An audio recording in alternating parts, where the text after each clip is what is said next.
So, Adita, Yes, my friend. let's talk about What this. that is from Trader Joe's. Gluten Trader, I mean, pumpkin. everything from Trader Joe's is good, right?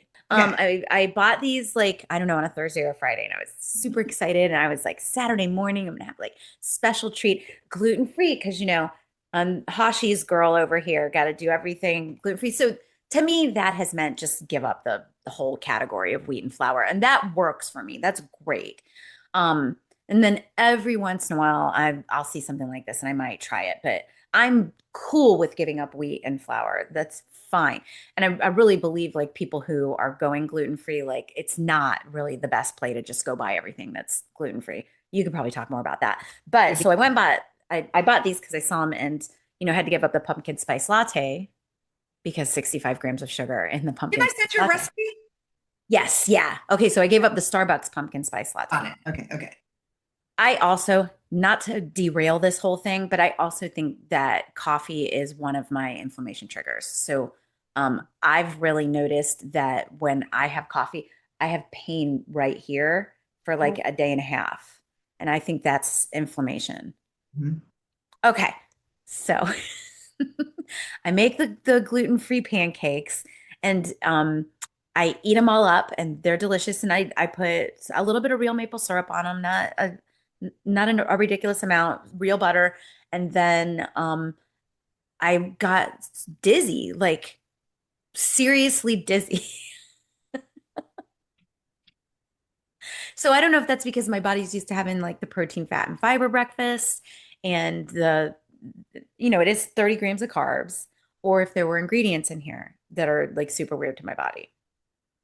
Okay. So why don't we go through those ingredients? All right. Okay. You ready? Do But you one want thing, to hear the nutrition facts as well, or just the ingredients? you know what? Those things are kind of, I don't want to say they're a crock of, you know what, but they're not. The only thing that you need to look on there is the total carbs, because basically that's going to be what you totally digest as a sugar. And then Hmm. you can also look at the quality of the fat if you want to. And you look at the calories with the serving size, because that's another area that they try to deceive you at. But those are really the only important factors for me. Then from there, let's just look at the ingredients. But remember that on an ingredient list, the things that are further up to the top are the most, and the things at Hmm. the bottom are the least. And that if something is less than 10% of the ingredients, they don't even have to put it on that ingredient list. So there's always other things there. Okay. True story. I've heard that. I heard somebody say today on a podcast that if it has a nutrition label, that's basically a warning label. Yeah, I'm gonna have to say that too. Because we just don't know for sure that they just don't have to be completely honest in those ingredients. And then they can hide a lot under the terms artificial flavors and natural flavors.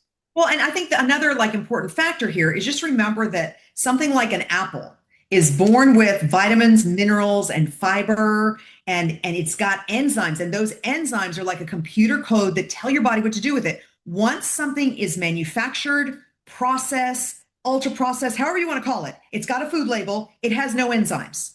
So Hmm. your body has to do what's called the judgment call. What am I going to use these calories for? They're going to sit on the couch. Well, then they're just going to be stored as fat. They're going out for a run. Okay, I guess we'll use it for the run. And that's the bottom line. Unfortunately, every time we have a label like that.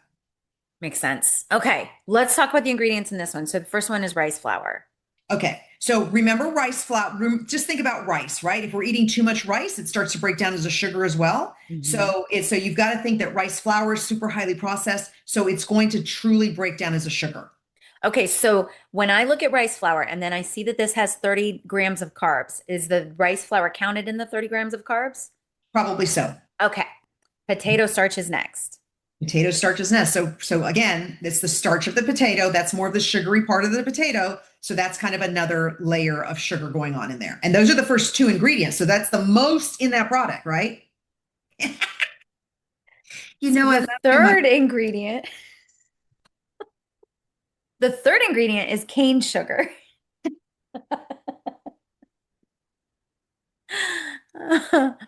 Okay. Okay, so the first three ingredients are sugar, is what you're telling me.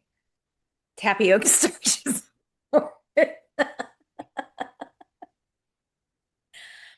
Oh, okay, this happened. Okay. Come on. Let's go for number five. What's number five? Let's hear it. Buttermilk. Oh, okay. That's better, but it's still, but buttermilk is pasteurized, so it'll still break down as a sugar, unfortunately.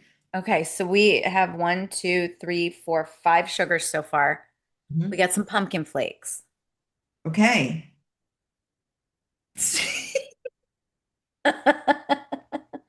Leavening, which is, and then in parentheses it says baking soda, sodium acid pyrophosphate, monocalcium phosphate. Okay, so rule of thumb, just like my very first nutrition teacher who ended up passing away, his name is Dr. Malios, and he always said, if you can't pronounce it and you cannot define it, you should not eat it. Yes. So can you define those products for Oh me? gosh, no. Sodium acid pyrophosphate. So, and the joke was when I did that reel on Instagram was like you asked me about the ingredients when I told you I was dizzy, and I was like, I didn't look at the ingredients because I wanted to eat them. I knew if I looked at the ingredients, I wasn't going to eat them. But unfortunately, then you got dizzy. So it wasn't even any fun. Like you didn't even have fun eating them, actually. I mean, I got my little pumpkin spice fix for a minute, but It was just a hot minute though. it was just a hot minute. Minute. Molasses. Well, we know what that one is. Okay, so everything in here is sugar except for the pumpkin flakes. Yeah, and just so for the listeners, you got to remember that there is sugar, there's table sugar, but then there are things that our body will digest as a sugar. And that's the challenge. These things are not listed as sugar on your package. It's listed under the total carbohydrates. And ideally, we need something to help stabilize that sugar, like protein and good quality fats. So if we don't, it's just kind of like rushing into our body. And if our body can't use it, so again, that judgment call, if you're eating it and your body doesn't know what to do with it, it's going to store it as sugar. And if that sugar is not used, then it turns it into fat. It just, fat really is a squishy Ziploc baggie that the body decides to shove whatever it feels like in there because it's not using it. So that's what happened. I'm sorry. Well, that's really interesting what you said about the squishy Ziploc baggie because I keep thinking about that when I heard somebody a while back say that obesity can some studies are attributing obesity more to toxic load than to calories in, calories out because of what you just said, because the body takes all the crap and puts it in and each fat cell can get bigger and smaller. And so you can squish a lot of stuff into that Ziploc baggie. Well, what research states is that after puberty, you are stuck with a certain amount of fat cells. So in theory, up to puberty, you would want like a skinny kid because then you're giving them an adult lifestyle of being leaner than the other kid, right? I mean, it sounds terrible, but that's the way it is. Hmm. But so after puberty, whatever the number of fat cells you have, that's what you have for the rest of your life. Now all they can do is become bigger and smaller. And again, the body will put in there anything that it doesn't know what to do with. And anything, and I don't want to say that you consume, but that you intake. So for example, you're in a big city and you're smelling all the gas fumes from all the cars. Well, that's got to go somewhere. Oh, So this is really interesting. into your fat cells. You're spraying hairspray all day long and you're smelling, I don't know, bleach and Comet. That's got to go somewhere. So if your body is not detoxing itself, or if there's a cumulative effect over time of stuff that isn't getting detoxed, like let's say you're detoxing 80 or 90%, but 10% is staying, this makes so much sense why when women then get to menopause or perimenopause and all of the rules change, why all of a sudden now the fat cells are getting bigger and bigger. It's not that they're getting more fat cells. Those fat cells have toxins in them. Now your body's putting water in there to protect itself from the toxins. Now you're getting less detoxification and more toxins in there, and the body just blows up. And you have Okay, to think it's really too, like interesting. I always say that the human body is like a finely tuned engine. I compare myself to Maserati. And so if you're a finely tuned engine, though, unfortunately, after 50, it doesn't work as finely tuned as it did when I was 30. So now we just have to make adjustments for this. Basically, it's like a new engine. And I just have to make some adjustments, some alterations so that this new engine runs efficiently. Yeah, so much sense. Mhm. It's like the 100,000 mile tune up. Yes. It really is. Okay, so the fullness fix is like the 100,000 mile tune up. We Never get thought of it. everything That's perfect. reset and running right. Correct. Oh my gosh, it's so good. We're using that. Yeah. And, listen, we're making a 2.0 version of ourselves. And what do we want that to look like?